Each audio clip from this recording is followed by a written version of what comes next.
Born in a land with no surf, Sebastian Steudtner dreamed of waves taller than buildings in his town. And years later, he stood at the edge of a 100-foot giant monster at Nazare, Portugal. It was a once-in-a-decade chance, but just seconds in, he was wiped out, underwater, and crushed by tons of ocean. So, was it the ride of his life or his last?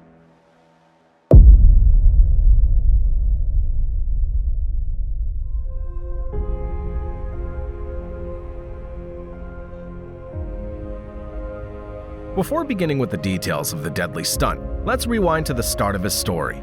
Sebastian Steudtner wasn't born by the sea or raised by surfers. He was a landlocked kid, born in Nuremberg, Germany, to a German father and an Austrian mother. His only exposure to the ocean was through family vacations.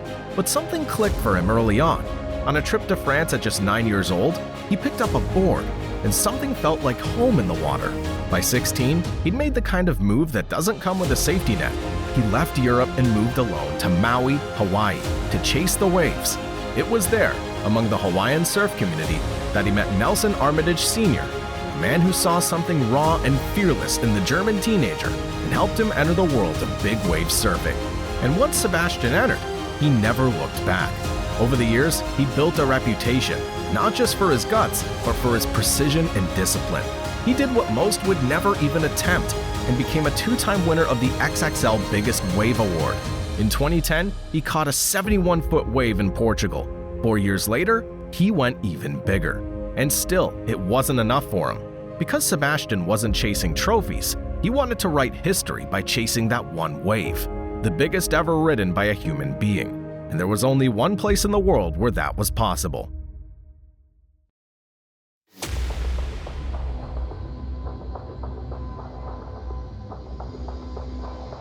Yes, it's none other than Nazare, Portugal, a sleepy fishing village turned into a gladiator arena.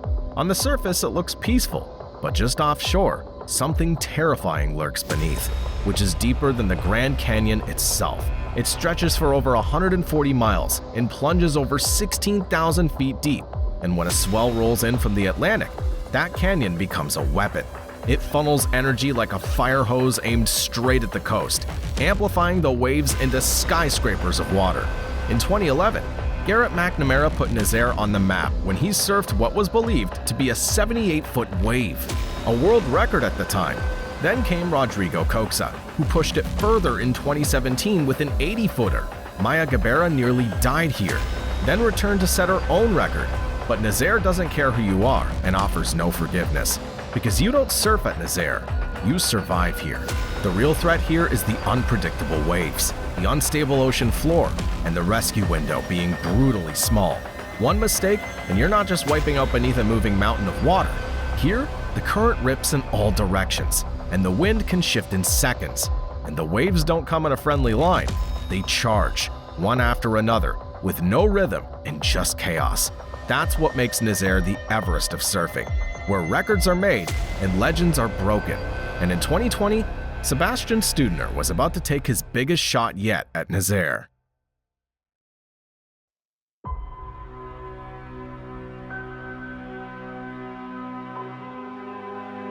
So, it was October 29th, 2020, and the ocean was waking up. The forecast was buzzing with rumors. Hurricane Epsilon was sending monstrous swells across the Atlantic and into Praia del Norte, and all eyes were locked on one man. For Sebastian Steudtner, this wasn't just a regular day. This was the day. A massive 100-foot wave loomed on the horizon, and Sebastian, driven by his pursuit of greatness, paddled out. He teamed up with Brazilian towing partner Alemão de Marejas, who was no stranger to high-stakes rescues, and Sebastian trusted him with his life. He moved in, cutting through the water with precision and purpose. At the edge of the horizon, a beast began to rise. It was unlike anything they'd seen that season. As it grew, the water around it seemed to sink. The tension in the air was prominent, and the silence before the steep drop was deafening. For a brief moment, everything felt perfect. His line was clean, the ride was smooth, and the wave was monstrous. The crowd of surfers and cameras watching from the cliffs knew they were witnessing something special. But then, the lip of the wave pitched without warning, and that perfect line turned into a death trap. In that split second, Sebastian's balance was thrown off. His board skipped, and his connection to the wave was severed. The next thing he knew was that he was spinning in the fury of the ocean.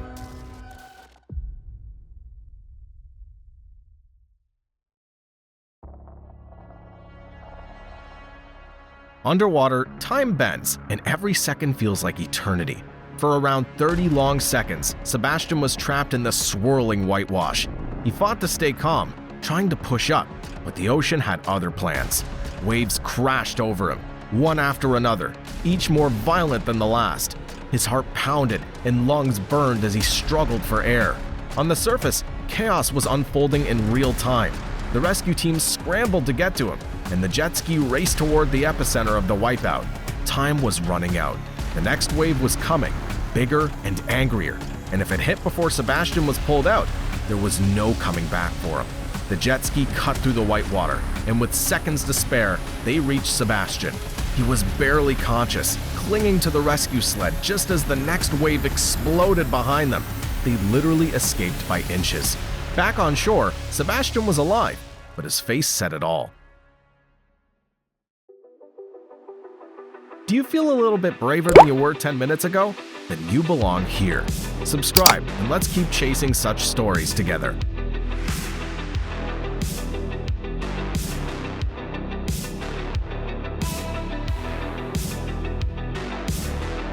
In the days that followed, the surf world erupted. Footage of the waves spread like wildfire, and experts dissected it frame by frame. Was this the first ever 100-foot wave? Maybe, but not officially. Due to camera angles and measurement limitations, the wave couldn't be verified as a record.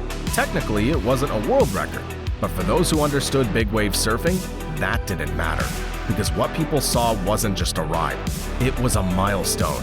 They saw someone who wasn't just pushing the limits, he was redefining them. Meanwhile, Sebastian didn't slow down. He trained harder. And after 3 years, in 2023, he officially rode the biggest wave ever surfed. He held the Guinness World Record for the 86-foot wave. Verified, undisputed, with his name etched in history. But none of it would have happened without the storm, the fall, and the fire he walked through in 2020.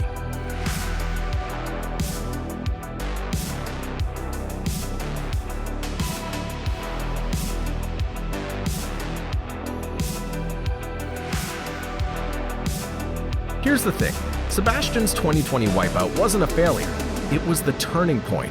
In those 25 seconds beneath the water, Sebastian wasn't a champion or a record holder. He was a man alone in the dark, fighting to survive. And when he surfaced, he carried more than just bruises. He became proof that greatness doesn't come from glory, it comes from grit. Big wave surfing wasn't just about courage, it was about calculation, strategy, and preparation. Because in the end, the ocean doesn't hand out records, it hands out moments that test who you are. And in 2020, Sebastian Steudtner proved he was more than a surfer, a survivor.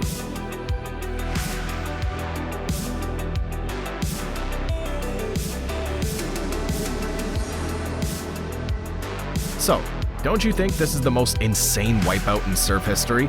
Drop your thoughts below, and while you're down there, hit like, subscribe, and ring the bell, because we've got more records, more madness, and more moments that'll leave you speechless.